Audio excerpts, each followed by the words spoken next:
Well, for me, and the way I look at it for not only myself and my clients, it's acting in your brilliance, your genius zone, For those people that don't know about this concept, it's great. Just take a piece of paper, break it out into 4 square, and in the lower right-hand corner, put incompetencies. You know them well. I should not hang out with electricity. Definitely, this is something that I can put under that quite easily. Now, on the other side, competencies. These are things you learned how to do. I learned how to sew back in the day. So if I had to sew something, I could do that. But I don't do that much, admittedly. Now, our excellence is in the upper right-hand corner. We end up thinking that that is the big thing. That's the thing we went to school for. That's the thing we get certified in. That's the thing we seem to do in our businesses. That's what our businesses are about, etc. But that's not the magic. Brilliance is the magic, where you go ahead and in the upper left-hand corner, you put in those magical components of why people are attracted to what you have to say, what your vision is about, how you show up in the world, and what kind of value you actually provide.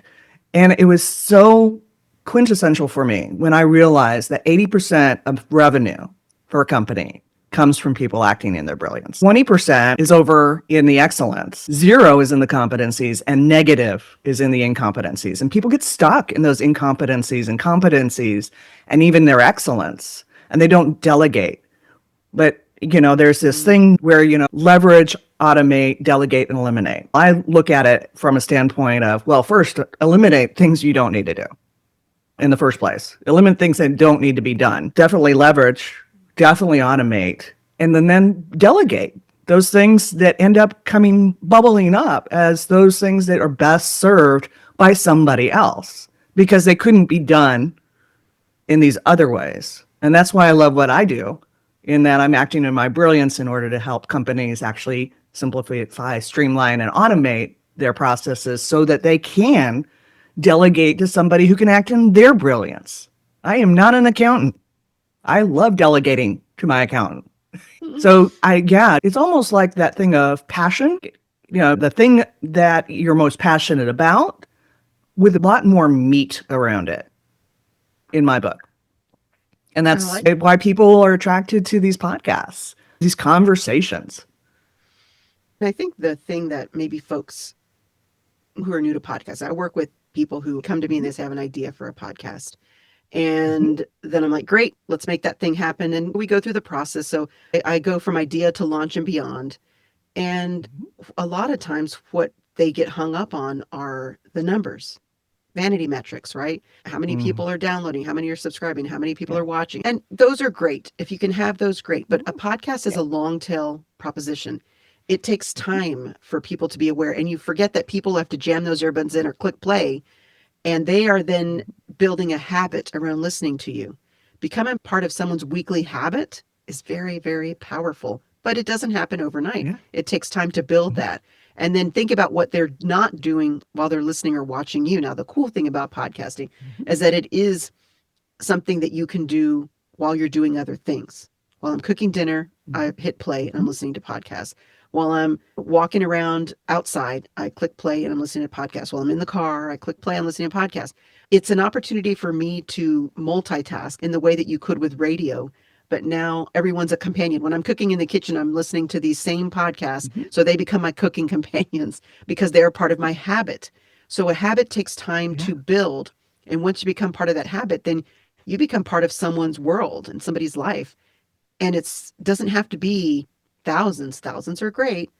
It doesn't even have to be hundreds. It could be 20, 30, 40, 50 people who say, every week, I'm going to spend time with you. And that those are your right fit client folks, because they're jamming those earbuds in or they're clicking play and they're investing that time with you. And the beauty of that is that because it's on demand, your podcast is working for you 24/7. And that is a very, very beautiful thing. 24/7, 365, and for as long as you're keeping that up there. It's an evergreen kind of thing. One of the things when the freemium models came out that I was attracted to as a concept was the concept of what is free, because podcasts are free. You get on there or whatever. You even on YouTube, you may just listen. And a lot of the people just listen to the video podcast rather than watch it. But with the concept of free, it used to be, well, there's a catch there. Ask somebody, golly, that was about 10 years ago, where it was like, okay, so what does free mean to you? And they said, it's my attention. That's the price. And that's the benefit at the same time. It's two-sided, that they're capturing my attention and I'm giving my attention, and hopefully my intention is on the business side, that they're there for a reason, that they're listening in for a reason, that they're gaining value.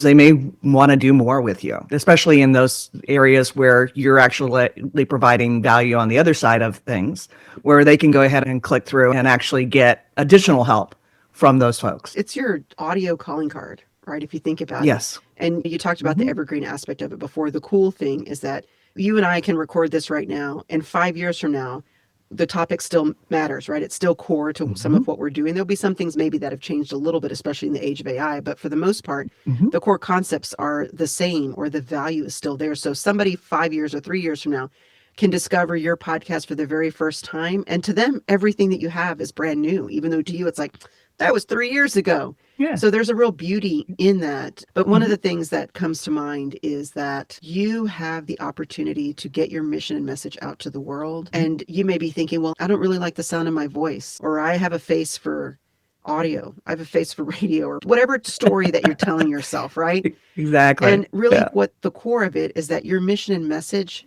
is important, or else it wouldn't be yours.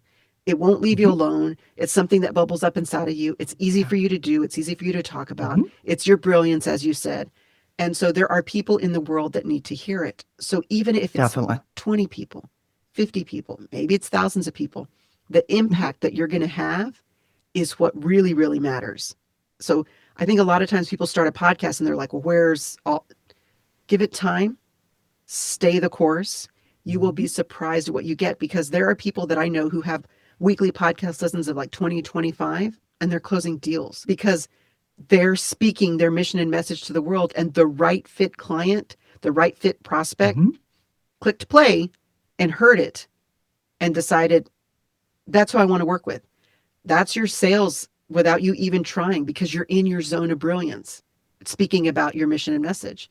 Absolutely. It's so worth it to do it, even though Yeah. people may quit before they allow it to succeed for them.